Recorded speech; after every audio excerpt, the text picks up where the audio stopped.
Nice. Classy, the maker of champions. The giant WrestleMania.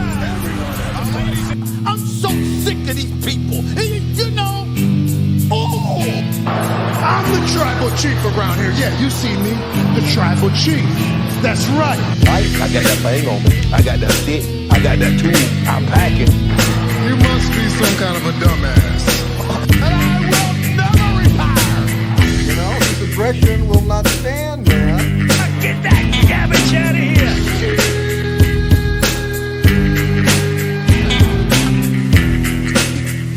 It's still real to me, damn it.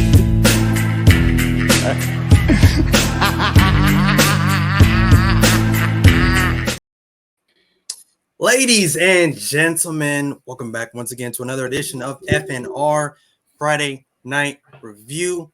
I am your captain of tonight's festivities, Cam G. Of course, to my upper left, the man of the hour, of course, my man Scallionaire. And of course, to the upper right, we got the man soon to be the next big thing since Jim Ross. We got Jamie the Jackhammer Rose. What is going on, gentlemen? How do we think about Smackdown tonight? Wu-Tang forever. Wu-Tang forever. Yes, sir. Yes, sir. I actually thought it was a really good episode of SmackDown tonight. It was really good. You had good matches, constant flow, and you had good moments. Something you really haven't seen much of lately from SmackDown. Right. Absolutely. So, without further ado, if neither one of you have anything to say before I get into the breakdown of SmackDown, I'm going to start from the top. We open with the Bloodline segment. Now, before I go any further with this, I would like to give my thoughts on this whole segment. Now, for me, I'm missing Roman. I don't know about anybody else. I don't know how anybody feels about that, but I'm kind of missing Roman. Like, I don't know. Ever since, like, the current era, I guess, the Bloodline is in right now, the Bloodline storyline is in right now, is, you know, I like to refer to it as the Jimmy turning on Jay era. And I'm not really, I haven't really been a fan of it. I'm not really liking where it's going so far. And like I said, with Roman, you know, taking his well-deserved vacation. I'm just wanting for him to come back. I'm waiting for him to come back. I feel like this storyline will be kind of like reeled in a little bit once he finally does come back into the fold. So that's just me. Yeah. You know, now we have John Cena in the mix. I don't know if that was always the plan or if they're just giving John Cena something to do for the time being. But I don't know. The one thing I can say though, I will have to take one positive out of this whole storyline right now, and that's the Solo Sikoa evolution, the Solo Sikoa development right now. He's no longer like, you know, what I've referred to him as, you know, the Samoan Terminator or the Samoan enforcer now that he was in the past for Roman and for Paul. He's kind of starting to develop, and to me it almost kind of seems like he's kind of outgrowing or getting tired of always being ordered around by Paul and by Jimmy and by Roman. So I think we eventually get to see him turn on Jimmy sooner rather than later, and just see him actually be Solo. Yes, pun intended. So I'm looking forward to that. I think he can be a star. I think he would be my number one candidate to win the United States Championship, bring some honor and prestige back to the United States title.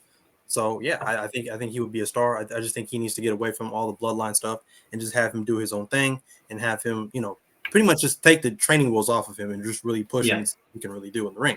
But Jamie, what did you think about this storyline? What do you think about, or this segment? What do you think about the Bloodline storyline as a whole? I think it's all great. You know, you have, you know, the story development with Jimmy thinking he's pretty much the tribal chief at this point. You know, he ain't him. That's our man Roman. He'll be back October 13th in Tulsa Town, baby, in my city. But the thing about Solo too is, you know, you gotta think he's kind of getting into his own way. You know, I kind of compare his career trajectory to like a Dave Bautista. So, you know, kind of seeing him go out and showing that he is his own man. It's really nice to see. It's refreshing. But like you said, I'm ready for Roman to be back. I'm ready for the tribal chief to be back. I do like Cena being back. It's fresh. And I like that they're also throwing LA Knight finally into the main mix. And we'll get to more on that later. Absolutely. Scott, what did you think? I'm loving the Bloodline. Everything you're doing right now is just so good. The beatdown last week to the way they started the show this week. You had a good match right after this first segment, and then we saw what happened after that match. So I'm just loving everything that's going on right now. The progression for me, the storyline, it just keeps developing. Okay. I'm liking it. Differing opinions from the three of us, as always, keeping things fresh here on Friday Night Review. But Yes, sir. then we got into Jimmy Uso versus the Machine Gun, Carl Anderson. I thought this was an okay match. Now I ain't gonna lie to y'all. When during that segment and Carl Anderson came out and attacked the Bloodline, I honestly thought it was Stone Cold Steve Austin for like a hot second. I don't know why, but I just saw some ball and I'm like Stone Cold, and I was like, oh, okay, that's Carl Anderson. Stone Cold. Anytime I see a bald white guy with a goatee, I automatically think it's Stone Cold Steve Austin. I don't know why, but anyway, that's neither here nor there. I'm not going to touch that comment. I mean, I'm surprised when he, hopped on the mic. He didn't talk about his smoking hot Asian wife. So, he hasn't done that in a while. I haven't heard him say that in a while. But yeah, this was an okay match, I guess. Of course, Jimmy Uso wins via with the help of Solo. Yes, with the help of Solo, via diving splash off the top. So, I think it's good progression for Jimmy Uso. Like I said, I think he's doing good things right now as a heel. But yeah, this was an okay match. It wasn't really like didn't like blow me away or anything like that. But it was an okay opening match. Scouts, what did you think of this match? I mean, the match was the match. It was whatever it is. Are we going to talk about what happened after? We can. Go ahead. Did you see that slap from Michin? Yes. She knocked him on his ass so fast. It was ridiculous. And yes, her name is Mia Yim, but she is known as Michin. Nope, not out of these lips, bro. Well, then your lips are wrong. Nah. Like, she had him staggering. It was impressive. Is this how we get a female into the Bloodline group? Like, that's because neither of them would hit her, even though Solo looked like he was ready to go attack her. He stood his ground. Is this how they get somebody else in the group to be able to go after females? And can we say, I'll probably say this for all three of us. Let's hope it's not Nia Jax. Let it be Tamina. Where are we going with Nia Jax? She's on Raw. They're everywhere. The brand split don't matter. Shut up. Real. Okay, Will. Don't ever call me Will. It's not gonna the brand split don't matter. I think it'd be a great spot for Tamina Snuka. It's not going to involve Nia Jax. I hope not. Anyways, I don't know. She's being built up on Monday Night Raw to be the most dominant force over there, and then that's where Jade Cargill is going to come in and the most dangerous force. Anyways, Jamie, what did you think of this match? It was a good match. That's all. No, I love seeing Carl Anderson work, but of course they're gonna do about 3 minutes of good work and then go into the squash. So, with that being said, it was good for what it was. Absolutely. So then we get first we get Jimmy Uso, and then he's backstage and he's like terrorizing crew members, and he's kind of playing that bully heel. So that's very interesting to see. Like I said again, I think he's killing it right now. During this iteration of Jimmy Uso, he keeps calling himself Jim Uso, which just sounds weird to me. But anyways, but yeah, I think he's killing it right now. This is not James. He's doing pretty good things. But then we get the hype of the Grayson Waller effect in the ring with Grayson Waller and of course his host. Did he have a host on here? Yeah, he did. He had Bobby Lashley. I'm sorry, I almost said John Cena. But yeah, the host was Bobby Lashley, and Bobby Lashley kind of was going in talking about the Street Profits and how they kind of got into it last week on SmackDown. And so for me, I was kind of hoping that hopefully they weren't going to end things so soon with the three of them, because that was that would have been a bad move. I think the three of them look great together. They come out, they suited up, looking like they're ready for business. I think it's great. I think they have something great going on right now. I think they just need a direction right now, because it seems like right now it's like they're just kind of directionless. They're just kind of there. So they definitely need like a feud or something to really kind of piece together what they're really trying to do, what they're really trying to go for. But yeah, he just kind of said that, he had hoped that the Street Profits was going to be on the level that he expected, but unfortunately that didn't work out. But then we get the entrance of the Street Profits, and of course Bobby Lashley tells them to prove that they belong with him under his wing. So it was an interesting segment, and of course we learn later on in the show that the three of them are still unified and they're not breaking them up so soon. But Jamie, what did you think of the Grayson Waller effect with Bobby Lashley and the Street Profits involved? I just want to see Grayson Waller back in the ring. He's doing too much of the top show stuff, which, I mean, don't get me wrong. It helps him get his heat. He's doing a great job of doing it. But I want to, I mean, he's also great in the ring, and I want to see some of that. I think the tag team of them and, A-Town Down Under, I think it's, I like it. It's something different. It's fresh. It's new. It's hip.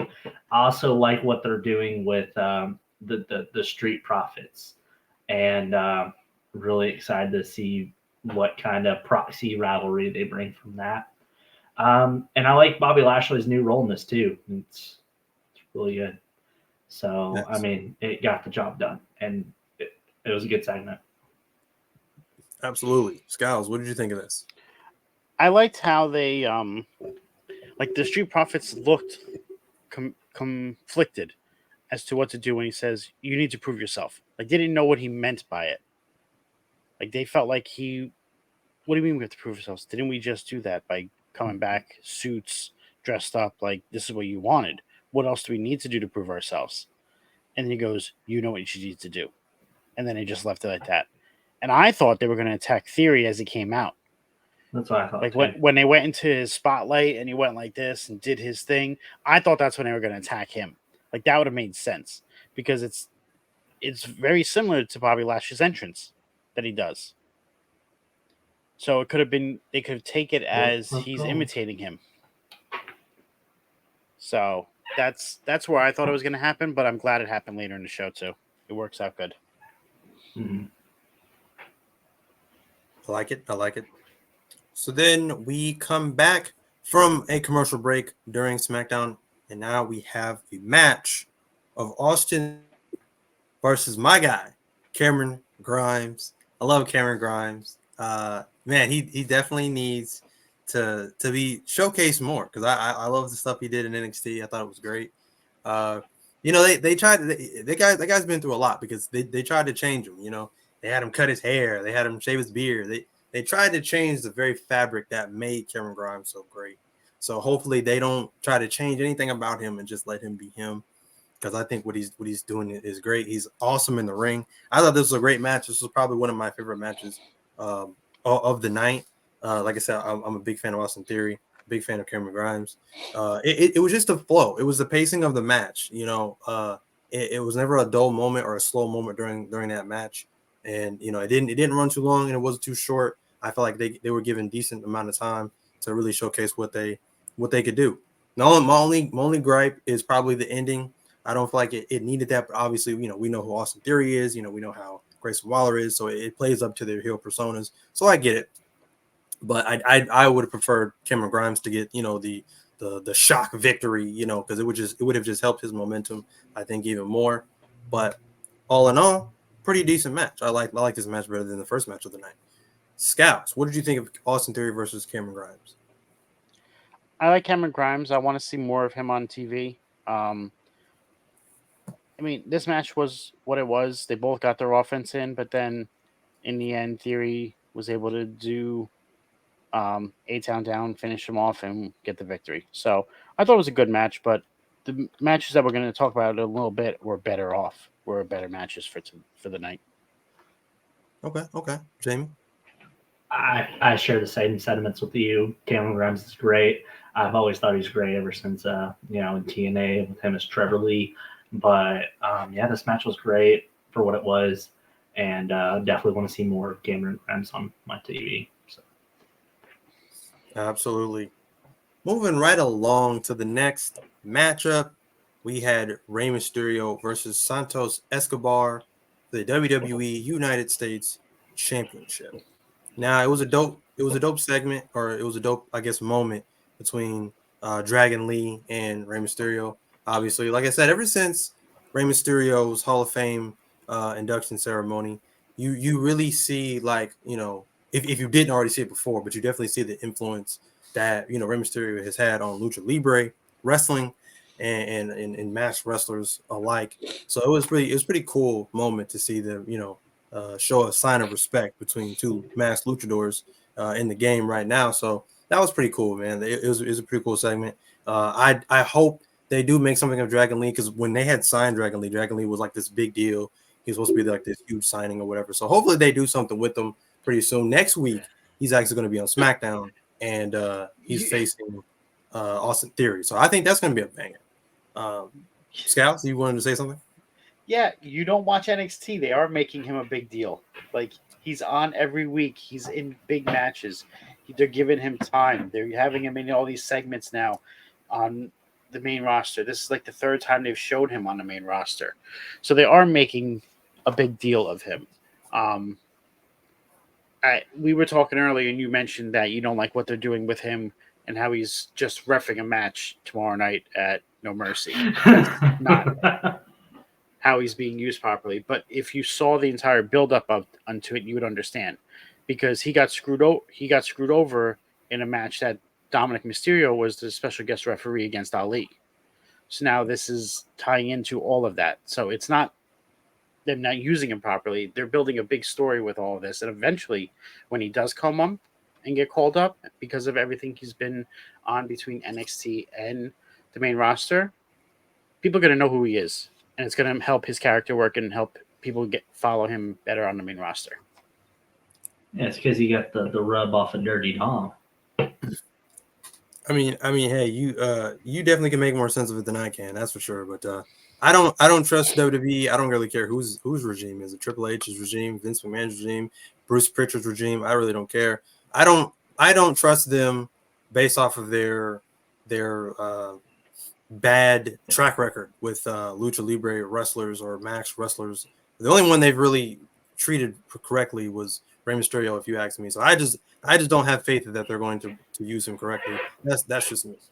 Now him special guest reffing a match, I just feel like, I get it, if it's part of the storyline or whatever, that's great, whatever. But I just feel like it's kind of a waste of his talents. I kind of feel like it's a waste of his time. But that's just me. But hopefully I'm wrong and they actually do make him something on the main roster. But hey, him versus Austin Theory next week on SmackDown, I think is going to be a banger, because hey, I was a fan. I didn't know anything about Dragon Lee originally, and then seeing his first match in WWE on NXT when he first debuted, I was a fan instantly, because I was like, this man can go. This guy is obviously going to be a big star if done properly. So that's what I think about that. But anyways, on to Rey Mysterio and Santos Escobar for the United States Championship. I thought, again, this was another match. I thought this was a banger. My only problem with it was I feel like it started off with like a quick pacing kind of, and then I feel like it kind of went on, and then like the pacing kind of awkwardly slowed, and it never really picked back up again.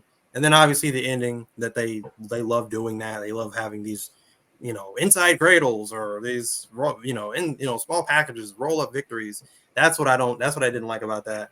I definitely thought we were going to see, I wasn't like holding my breath or holding out on a turn, but I was definitely hoping that we would have seen a turn from Santos Escobar. I thought that would have just been great, especially with the Oscar-like performance that Zelina Vega was giving on the outside. She's looking worried. She's pacing on the ring. She deserves an Oscar, because she played that role of the worried, faction mate. So it was great. So she definitely deserves an award for that. So I thought it would have just played up to the emotion. It would have played up to everything that they're doing, the story that they're telling in the ring. But after the match, we ended up getting the Street Profits to prove to Bobby Lashley that they belong, and they attacked the LWO members. Jamie, what did you think of this match and post-match attack? Well, I kind of, personally, me, like, I wish I would have seen something else post-match, but it was still good for what it was. I really enjoyed what they did. So whatever they did was great. The match was absolutely phenomenal. One of the best matches I've seen on a national televised TV show in a while. These guys pulled out all the stops, got all their segments in, got all their offense in, worked a lot of defense in this. Zelina Vega, again, put on an Oscar performance outside the ring. Like you said, Cam, that's the thing. Rey Mysterio, his clock is winding down. Something I was going to say before we got into this match with Dragon Lee and both Santos Escobar. Those are two guys that could easily take that top Hispanic superstar role once Rey Mysterio is out of the fold. They've tried to make that, project before. Their big project before was Alberto Del Rio. They tried to make him their next sensational, Mexican superstar. Right. That didn't work. They put the world title on him. It worked for when it did, but then eventually his personal issues got, in the way. And then they tried it with Sin Cara. Again, he couldn't, assimilate to the WWE style. And then now they have two guys who are perfectly capable of it. And for Lucha Libre within the WWE system in the future, I think these are two guys that can carry it forward. And this match tonight definitely showed it on Santos Escobar's part.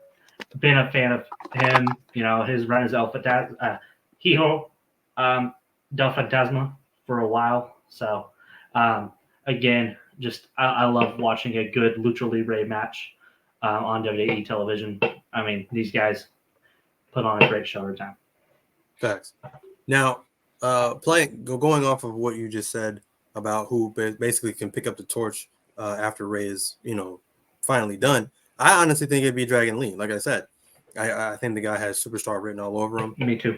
And like I said, I think what would make him great, because this is the same thing I think that made Rey Mysterio so great. When they brought Rey Mysterio in from, after WCW's demise or whatever, what made Rey Mysterio so great was the fact that he was different than anybody that they had seen during that time. Yeah. He came in with a different style. He, his stature, he's got the tattoos, he's got the entrance. Everything he did was completely different.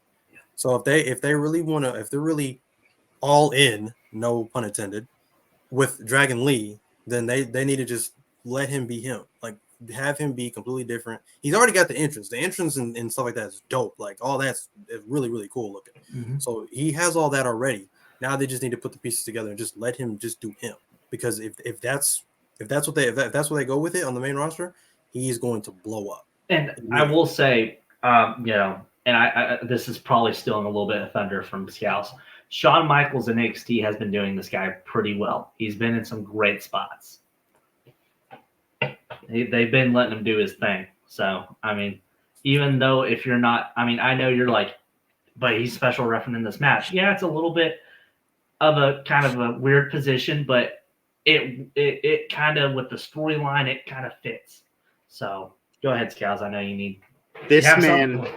This man has been on every single show this week.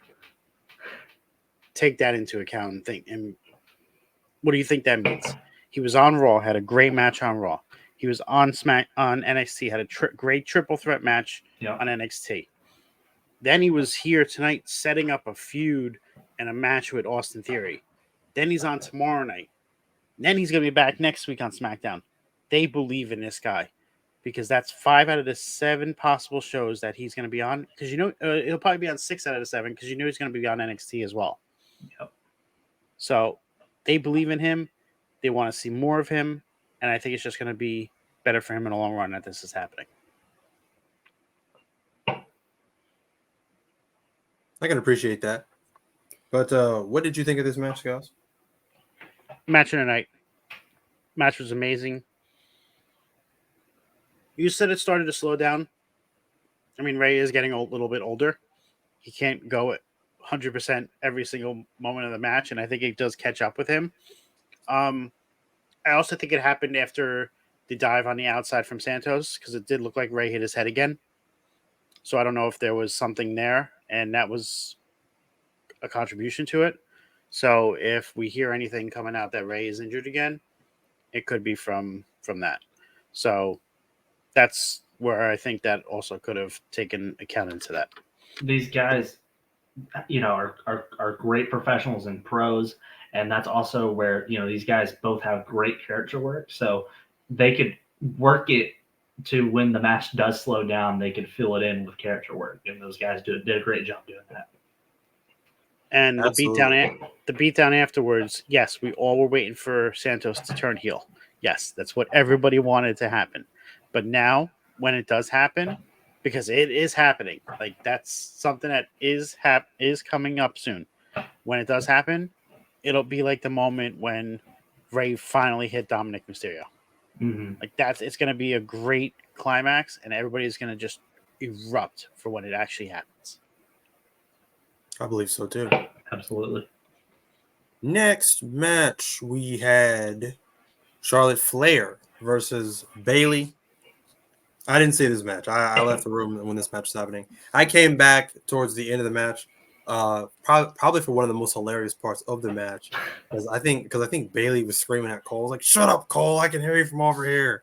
I need Bayley versus Cole at WrestleMania 40. Like that would be the greatest match ever, because their chemistry of them going back and forth is just too funny to me. But their feud is great.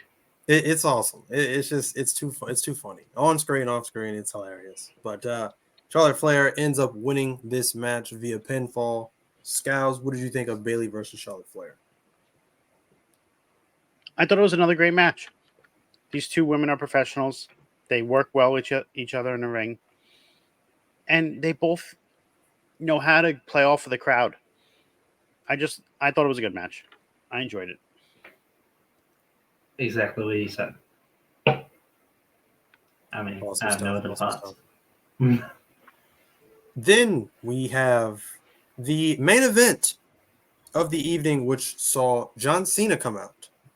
And he is talking about the Bloodline. Obviously, I guess this segment was kind of served as a contract of signing of sorts for Fastlane. I'm assuming that, because LA Knight obviously was out with COVID, and that leaves John Cena without a partner. Supposedly, I guess, going to be 2-on-1 unless there is a surprise with him and he's going to get another partner, maybe a returning superstar or maybe somebody else who we didn't expect to be in that match. Right now, it's looking like it is a 2-on-1 handicap match.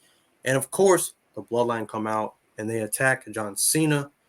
Jamie, what did you think of this development? I think they played it up perfect for what did happen. The run in, he's going to sign the contract. He's going to be seen as partner. I think they set this up perfect. WWE does this better than anybody. And I'm excited to see this match. And then after the match, eventually see Roman back. Absolutely. Scales, what did you think of this? I thought it was good how they did it. I liked Cena coming out and starting it, and then the Bloodline showing up. I did like how that was. And then just the pop at the end that for LA Knight when he comes out. Like that, it's just so good. He's so over, and it's gonna be even better because Cena's just gonna elevate him even more, and it's gonna make him even a bigger superstar than he already is. Is that possible? I mean, he's red hot right now. It is. I feel like it is. Okay. Interesting. I mean, like I said, he's pretty over right now. But anyways, folks, that is the show. Hey, what up, Jax? What's going on, brother? Thank you for joining the stream tonight for Friday Night Review. We appreciate you. Much love. And yeah, I mean, hey man, your beard's great too, man. Like I said, I just have the non-red version of what you have. So, but you have a pretty good you have a pretty good red beard over there. You know what I'm saying? But much respect though, bro. But gentlemen, that is Friday Night SmackDown. Is there anything else that you guys want to talk about in the world of wrestling? In the world of wrestling. Okay. So, do you think Edge is showing up on Sunday? Ah, No. I would like to think so, but I don't. I ain't gonna hold my breath. I'm not gonna get my hopes up.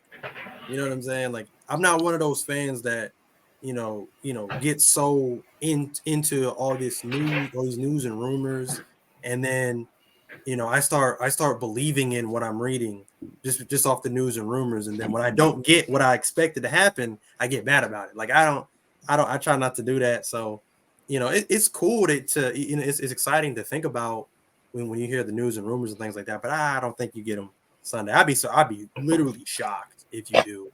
I probably would jump out of my seat and probably run around the house 5 times if that actually does happen. But nah, I don't think you see him. No. No? No. What about you? Do you think he's coming Sunday? Absolutely not.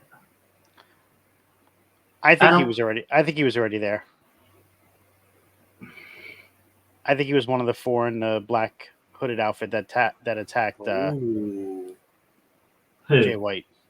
Okay. Who? All right. Edge. No.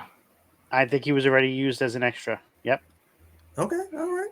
So then, to get acclimated with people there. That can segue into the next conversation. Who was in the MJF like Devil's Mask? Adam Cole. No. I mean, I don't think. I mean, that's what it's supposed to be. That night, though, I don't think it was Adam Cole. But I think when they do the reveal, it's gonna be Adam Cole. I think it was. I think the injuries will work. Did you not see the? Wait, hold on. I did see Britt Baker's post. I still think it's a work. I don't know about all that, dude. I don't know about all that, bro. If it is, that's giving a lot of credit to TK, because if this is a work, that's brilliant. But nah, because they're already changing plans for Deadlock Pro and Chris Danger and everything like that. I mean, it's a great work. I just think it's a work. I don't know. That's giving AEW a lot. But if it was a work, they wouldn't have publicly announced that the match was off already for Chris Danger and him. I don't know, man. No, they'll run it. They'll run it back. No. Obviously they're going to have to. He's hurt. If it was not a work, that match would have been pulled so quickly. Trust me, it's a work. Okay. Like I said, man, that's what he gets for running out and jumping off of an elevated stage. That's claimed 2 people now. But I don't think that's where Moxley got messed up either. I really don't. I think him getting dropped on his freaking head twice is what messed him up. That's what I'm saying. And they're not trying to say that because they want to keep doing their stupid moves in the ring. But as of who I think that night was I think Ricky Starks was the person, just kind of used as an extra. I don't think he has any part of that story. I think it was the Kingdom, Kyle O'Reilly, and then kind of just as in a body double, maybe Starks, just based off the body. I don't think Starks really has anything part of the story, but I think Adam Cole was at least supposed to, but I still think it's a work. He's gonna be that. So who do you think, Cam? All right, so I'm about to blow all of your minds with this one, right? Who I think it was. I think it was Shane McMahon. Yep, that's what I'm going with. The best in the world.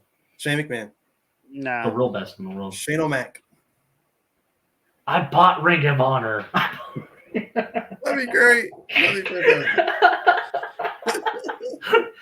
I don't think so. I think if you're gonna, I don't know. I'm looking at a picture of it right now. It kind of looks like Roddy Strong. Could be. Could be. The Kingdom, Kyle O'Reilly, Roddy Strong. Could be Kyle O'Reilly. Who knows? It's very interesting. Very interesting topic right now in the world of professional wrestling. So yeah.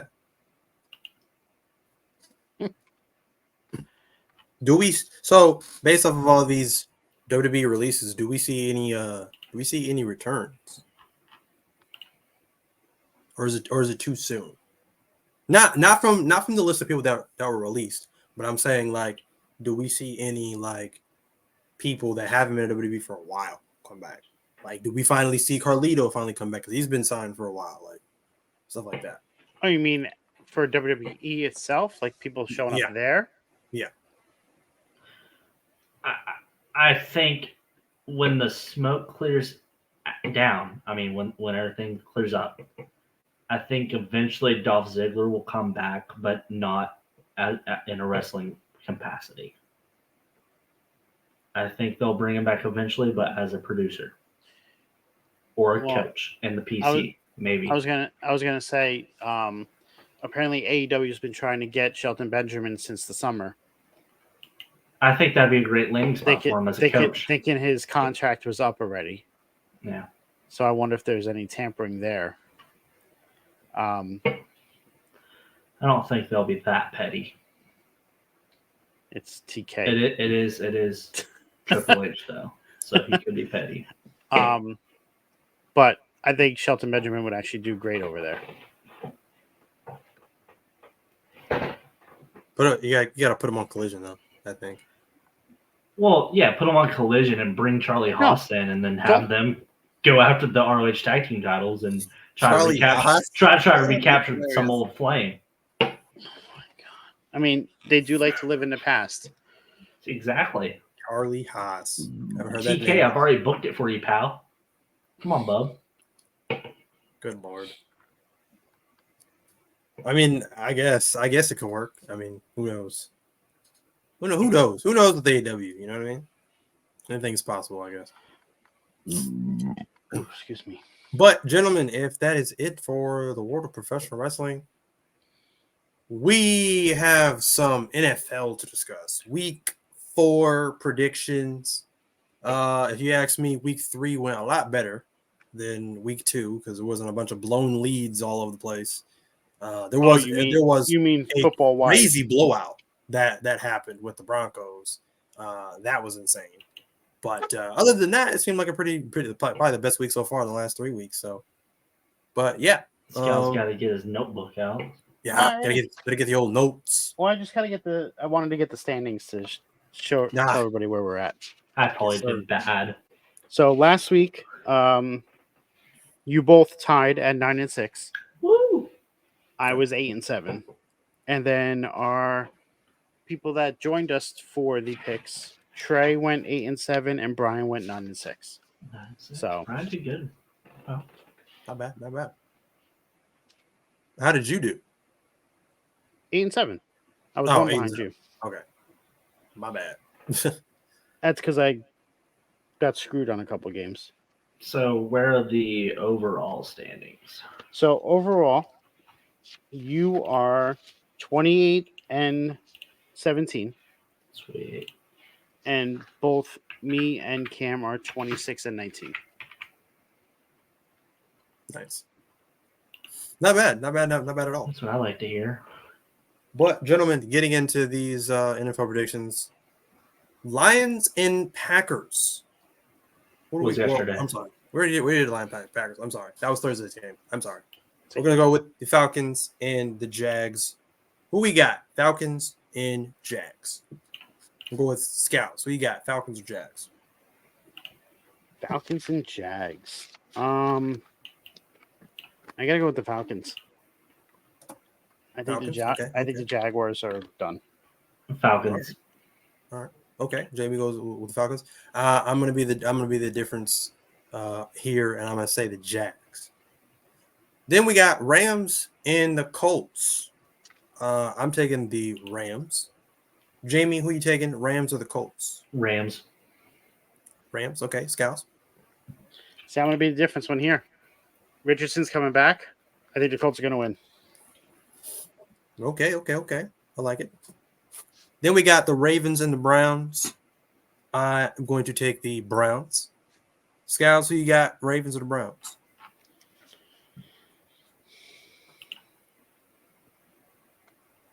I'm going to go with the Ravens. Oh, okay. All right. Jamie, who you taking? Ravens or the Browns? Give me the Ravens.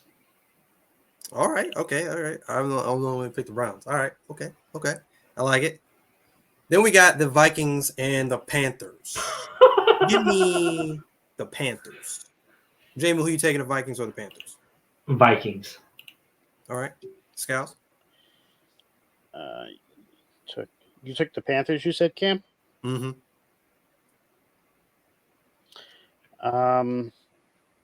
I'm taking Minnesota. Okay. All right. So it's a very different week so far. So next we have the Bengals and the Titans. I'm taking the Bengals. Scouts, who you taking, the Bengals or the Titans? Bengals. All right. Jamie, Bengals or Titans? Bengals. You think Cincinnati's having an injury problem? Well, Tennessee's having a worse one. I respect it. Then we have the Bucks and the Saints. Give me the Bucks. Jamie, who you taking, the Bucks or the Saints? Give me. Is Carr out? I don't think so. Questionable. Give me the Bucks. Bucks, okay. Scouts? See, even if Carr is out, you still have Jameis Winston. is still great. Yes, and Kamara is back. Give me the Saints. Ooh, okay. All right. Didn't think about that one.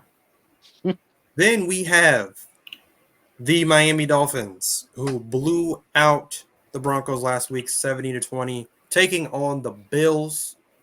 Like I said, right now, Tua is absolutely cooking right now, even without Jalen Waddle. So give me the Dolphins.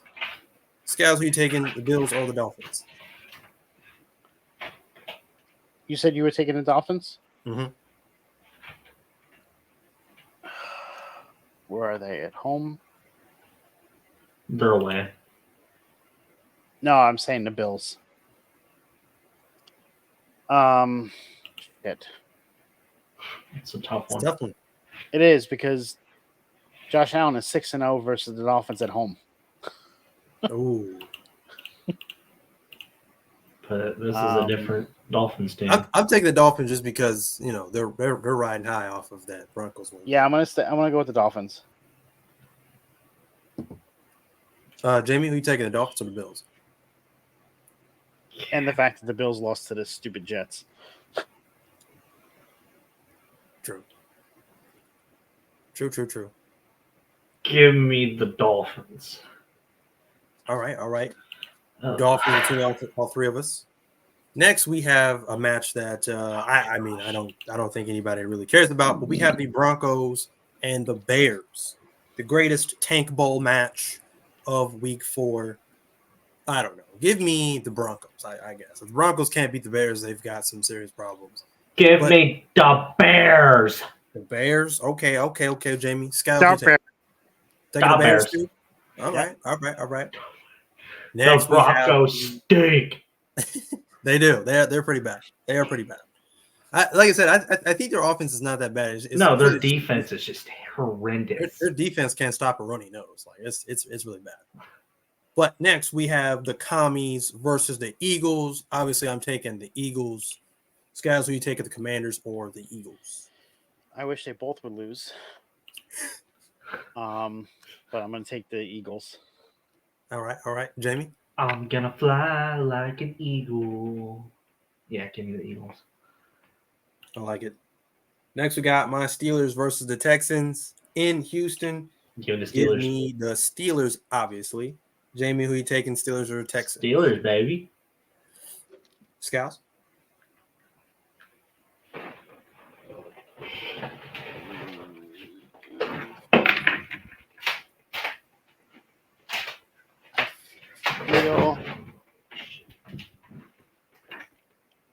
I'm going with Houston. Ooh, okay. Scouts being the difference one here, taking the Texans. I gotta wave my terrible towel, pal. My Jeez. Next, we have the Raiders and the Chargers. Now, this is a tough one. I feel like this is a tough one.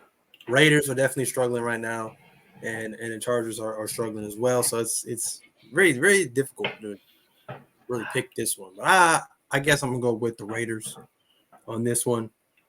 Scouts, who are you taking, the Raiders or the Chargers? Chargers. Chargers? Okay. Jamie? Chargers. All right. I like it. Next, we have the Niners and the Cardinals. I think this is a no-brainer, but I'm obviously going to take the Niners. Jamie, who you taking, the Niners or the Cardinals? San Fran. Scouts, who you taking? Niners, even though the Cardinals beat the Cowboys last week and it was phenomenal. That was hilarious. Yeah. That was hilarious. It was good. I got to rub it in all the Cowboys fans because the Giants beat the Cardinals and then the Cardinals beat the Cowboys. It was great. Love it.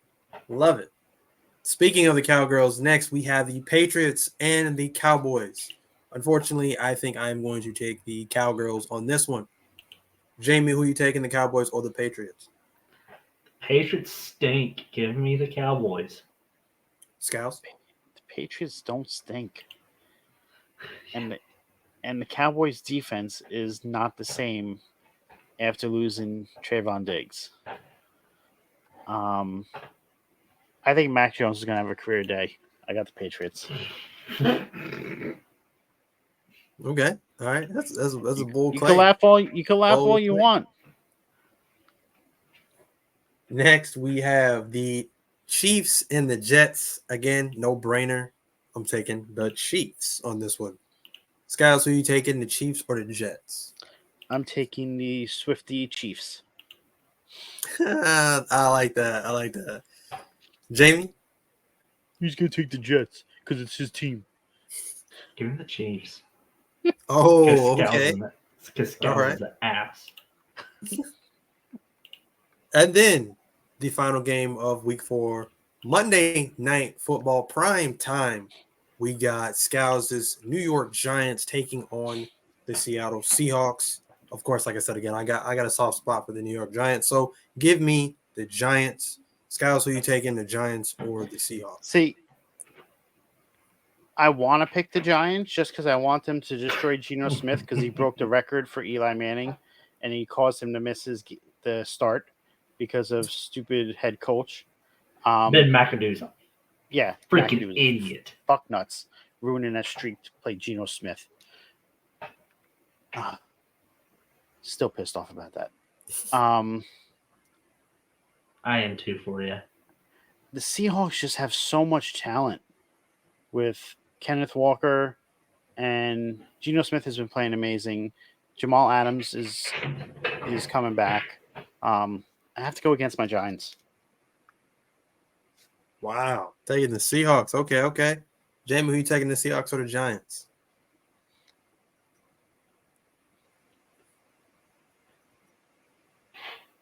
We're going to back the boys in blue. Nah, just kidding. Give me the Seabirds. Okay. Taking the Seabirds. See, I'm hoping my pick is like reverse psychology and the Giants actually win, and I'll eat the loss for that one. It'd be nice to see. I'm not going to lie. I feel you. But that concludes NFL Week 4. That is our picks. And then, of course, next Friday night, we will do our updates and see how we did for the week and then the overall records between the three of us. Right now, it seems like it's a pretty tight race to the end. So, yeah, it's been pretty fun. And it's been a pretty good NFL from the first 3 weeks so far. And so we'll see where we go from here. But I think next week is the first bye week, isn't it? I think so. Yeah. 1, 2, 3, 4, 5, 6, 7, 8, 9, 10, 11. How's 12, everybody doing 15. in their fantasy? Yeah, 4 teams are on a bye week next week. Nice. Fantasy sucking ass. I'm 3-0 in my work league, and then in my other league, I'm like 1-2. But gentlemen, that concludes Friday Night Review. Sorry, Scouts, you want to say something? I was just gonna say I'll get the picks out on Sundays like I normally do. I'll probably work on it tomorrow night just so I can have it all ready to go. But yeah. But gentlemen, that concludes another edition of Friday Night Review. Another fantastic episode between the three of us, the three musketeers of Friday nights, the greatest trio since the Shield. Yes, sir. Always love you guys so much. Appreciate you guys for coming by and checking out the stream. Come by again next Friday for another edition of Friday Night Review. Scouts, where can we find you? Before we do that, let me just give you a rundown of the lineup that's coming up for the next 3 days. Yep. So, tomorrow night, debut episode, Ringside Chatter, 10 p.m. right on this channel. It is our hockey podcast that we're going to be starting. It's going to be me, Shadow, and his friend McDuster. Sunday, typically Bot Sponsored Chair Spots is on at 8 p.m., but due to AEW Wrestle Dream, it will be airing at 6:30. It'll be airing at 5:30 p.m. Eastern Standard Time.